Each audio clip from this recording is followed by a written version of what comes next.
High বন্ধুরা, আশা করি আপনারা খুব ভালো আছেন। আমিও খুব ভালো আছি। আবার একটা নতুন রেসিপি নিয়ে চলে এসেছি। আজকের আমি বানাবো চিকেন স্যান্ডউইচ। ভিডিওটা পুরো দেখবেন। চিকেন স্যান্ডউইচটা বানাবো, তার জন্য চিকেন নিয়েছি। এখানে আমি থাইয়ের দিকটা নিয়েছি চিকেন। আপনারা যে কোনো অংশ নিতে পারেন বা সিনাও নিতে পারেন। এবার আমি এখানে 4 পিস পাউরুটি নিয়েছি। পাউরুটিটা এটা সাইড করে রেখে দেবো, দিয়ে আমি চিকেনটা সিদ্ধ বসিয়ে দেবো। এবার আমি চিকেনটা সিদ্ধ বসিয়ে দেবো। আর এতে আমি অল্প একটু নুনও দিয়েছি, ভিডিওতে দেখাতে পারলাম না নুনটা, দিয়ে ঢাকা দিয়ে দেবো।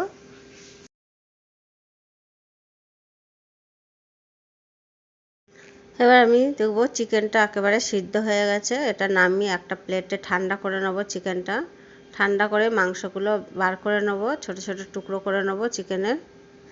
এভাবে একটু হাত দিয়ে চিকিয়ে নিতে হবে, মানে ছোট ছোট টুকরো করে নিতে হবে চিকেনটা। সব চিকেনগুলো টুকরো করা হয়ে গেছে, সাইডে রেখে দেবো। এবার আমি আগে থেকে 2টো আলু সিদ্ধ করে রেখেছিলাম, আলুটার আমি খোসাটা ছাড়িয়ে নেব। আর আমি আলুটা খোসাটা খুব ভালোভাবে ছাড়িয়ে নেব, নিয়ে এটা কিন্তু আলুটা গ্রেট করে নেব। আলুটা সব আমার গ্রেট করা হয়ে গেছে। এবার আমি এর মধ্যে চিকেনটা দিয়ে দেবো। এবার সব চিকেন আর মশলাগুলো একে একে সব মাখিয়ে নেব। দিয়ে দেবো প্রথমে নুন আর গোলমরিচের গুঁড়ো, আর দিয়ে দেবো একটু চিলি ফ্লেক্স আর কুচনো পেঁয়াজ। আর আমি বাড়িতে বানানো সস দিয়ে দেবো। এটা টমেটো আর শুকনো লঙ্কা রসুন দেওয়া, এটা বাড়িতে আমার বানানো সস 1 চামচ দিয়ে দেবো। 1 চামচ টমেটো সস সবগুলো দিয়ে মাখিয়ে নিয়ে এবার আমি দিয়ে দেবো এতে চিজ দিয়ে দেবো একটু গ্রেট করে।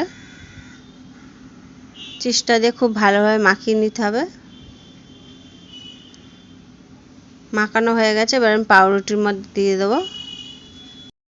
এবার পাউরুটির মধ্যে চিকেন পুরটা দিয়ে দেবো, দিয়ে খুব ভালোভাবে চারপাশে লাগিয়ে দিতে হবে। দিয়ে ওপর থেকে চিজ দিয়ে দেবো একটু গ্রেট করে। চাইলে আপনারা ধনেপাতাও দিতে পারেন, আমার কাছে ধনেপাতা ছিল না তাই দিইনি। এবার আবার একটা পাউরুটির মধ্যে সস দেবো, ঝাল সস আর চিলি সস দুটো মিক্স করে পাউরুটির গায়ে খুব ভালোভাবে লাগিয়ে নিতে হবে চারপাশে। আর এই সসটার যে রেসিপিটা আমার কিন্তু মোমোর ভিডিওতে দেওয়া আছে, দেখে নিতে পারেন আপনারা। এবারে এই পুরো পাউরুটিটা চেপে দেবো ওর মধ্যে, দিয়ে এটা আমি এইভাবে সব পাউরুটিগুলো করে নিয়েছি। এবারে একটা ফ্রাইং প্যানে অল্প বাটার দিয়ে দেবো। বাটারটা গরম হয়ে গেছে, স্যান্ডউইচটা এবার দিয়ে আমি ব্রাউন কালার করে ভেজে নেব। ওপর থেকে একটু বাটার দিয়ে দেবো, খুব ভালোভাবে চারপাশে লাগিয়ে নেব, নিয়ে উল্টে পাল্টে এটা ভেজে নিতে হবে। আর গ্যাসের ফ্লেমটা কিন্তু একদম লো করে রাখতে হবে, না তো পুড়ে যেতে পারে। একটা ব্রাউন কালার আসা পর্যন্ত ভেজে নেব।